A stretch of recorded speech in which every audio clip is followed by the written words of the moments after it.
So here I am in the Helvetic nappes of the Swiss Alps, looking at geology on two very different scales. Firstly, I can show you a big structural scale, and we're walking on the surface of the Diablerets nappe. But if you look at those brown coloured mountains right out here, here are the brown coloured mountains out here. Can you see here?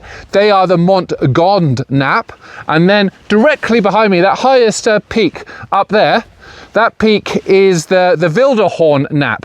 So we've got three different nappes all coming over from the south as the Alps were being pushed up. But there's also a very detailed geological story.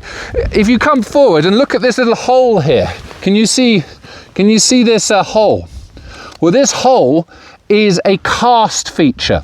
We're walking on Cretaceous age rock, and all around you can see there's a big hole down here, and there are all these grooves. This is called a Carron field, and this is Cretaceous age rock that was originally deposited in a shallow marine environment, but then it got uplifted above the surface of the sea as the Alps started to form. And the reason why we know it got uplifted is because we then have Eocene rock sitting on top of it, filling up its depression. So it got uplifted, the karst features formed when it was above the surface, then it got flooded again by a shallow sea.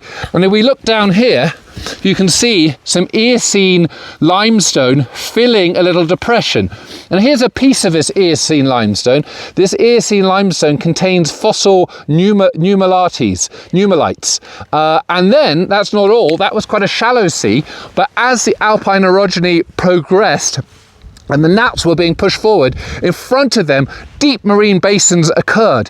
And in these deep marine basins, fleesh was deposited in the Oligocene, and this is fleesh.